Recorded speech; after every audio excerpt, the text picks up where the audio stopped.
I'm usually not one to dwell on the past, but I'm going to have to make an exception. It's known that Fantasia is a terrible game, but after playing it again, this game reinforces why I am pro-choice. When first playing, you are greeted with music that qualifies as a gross violation of the Geneva Accords. I know when I think of brilliant composers like Bach and Tchaikovsky, that dude from Police Academy instantly comes to mind. By trying to convert classical music into a bunch of bleeps and bloops, they simply made ear rape. I shit nicer music than this. We play as Mickey, the Sorcerer's Apprentice.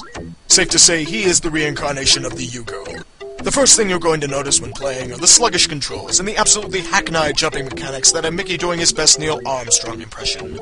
Watching him float and take his sweet-ass time to land is the equivalent of waiting for Armake's movie to come out. Okay, that was an exaggeration. But what I can't stand is the fact that the programmers decided to make a small delay whenever you press jump or land. I understand that they were probably trying to make it realistic, but the problem is because of the brilliant decision to have enemies pretty much come out of the background, you'll be taking a shit ton of unnecessary hits just because Mickey decided to pull Operation Shutdown. What's worse is that every time you take a hit, you get the fail horn. The game is literally face-palming you for sucking at it. To combat the zombie-like horde of enemies, Mickey gets these magic spells to use. All neat and dandy, except for the fact that the refills for these spells are few and far between. Since a large spell takes 3 bars to execute, there's little point of using it, especially since Mickey stops in midair for a bit before his attack, increasing your chances of missing. So, what else have you got? Jumping on the enemies. I made a rant about how getting damage when jumping on the enemies was utter bullshit, and it is. But after endless bitching from Sayers of Truth, you have to hold the D-pad down while jumping to attack them. Isn't this totally redundant? We never had to do this in Mario, Sonic, hell, any run-of-the-mill platformer, so why do we have to experience Windows Vista? Now, I know what you're thinking. Oh, but Castle of Illusion! Okay, the jumping on enemies was tolerable in that game. But guess what? Castle of Illusion didn't have floaty jumping mechanics. Castle of Illusion didn't have a scarce supply of projectiles. Castle of Illusion didn't have enemies popping out of every orifice. Castle of Illusion didn't have music that rivaled the Jonas Brothers. In other words, Castle of Illusion was, you know, good. But it doesn't even end there. You get to experience the joys of erratically moving platforms. Look at these. Do you honestly think a kid's going to have the patience to master these things? The Dalai Lama would devolve into nerd rage if he played this. Back on topic. The goal of this game is to collect these magic notes that were stolen by the evil Chernobog, so the orchestra can continue to butcher classical music. I wasn't expecting to be handed these notes, but god damn, they hid these things! Most of the time, you'll barely see them where they're hidden from view, so you'll be perplexed as to where these things are. Did you know that there's a note behind this coral, which you have to take damage from in order to make visible? Or on this platform, hidden by foreground? Or by pressing on this moving platform? Or this dinosaur egg? Or this freaking orb? And the best one, getting to this note by feeling your way around invisible barriers and more enemies. This is supposed to be a kid's game, right? Granted, they refill your health and give you an extra life, but you'll be so harried by the lobotomized controls that you'll lose any bonus from these things faster than you could say plagiarism. If you collect a sufficient amount of these things, you go on to the next level. But what happens if you don't collect enough notes?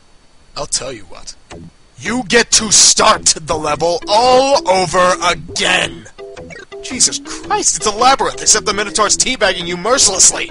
To emphasize this fact, just step into one of these bonus rooms. A correlation between this and slowly losing the will to live is imminent.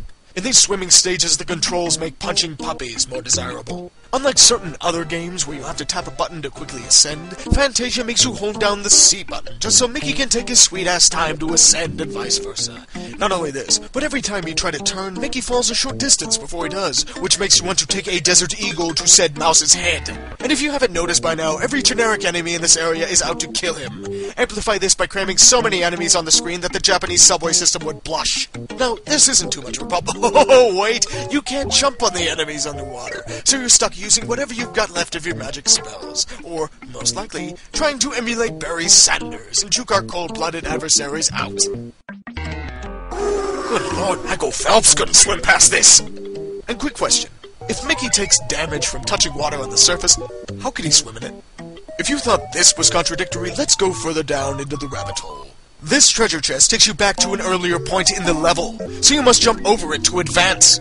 Or how about the go through one Chinese water torture stage, get one free experience? What about this bonus stage, where the huge foreground and jumping problems are emphasized while you dodge enemies that you sometimes can't even see?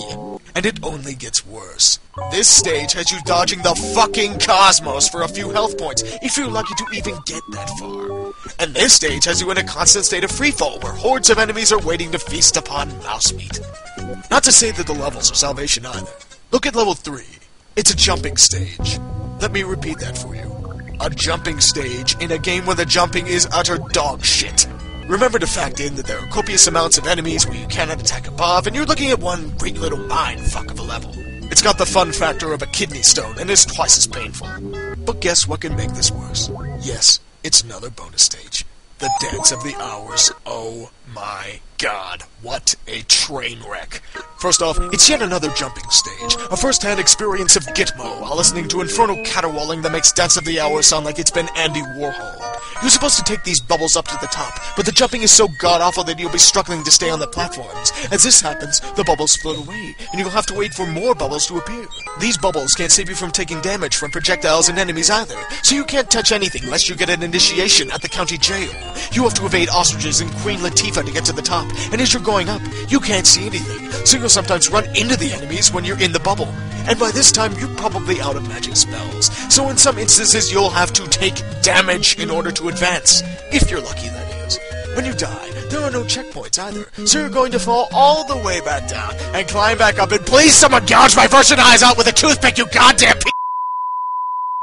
You'd think there'd be mercy for us poor souls who have survived this far, but this game isn't finished waterboarding you. Say hi to Bog Mountain, another genius invention by Alberto Gonzalez. It's pretty much the same as the other levels, but the enemies are even harder to kill, and you now get to experience the wonders of invisible platforming. It's even worse than level 3, but that's pretty much an epileptic learning that he has gangrene. If you actually manage to survive this far, you can see the promised land. Chernobog. Oh, fuck, yes. Finally, this game can reward me with an epic battle for the troubles it caused me.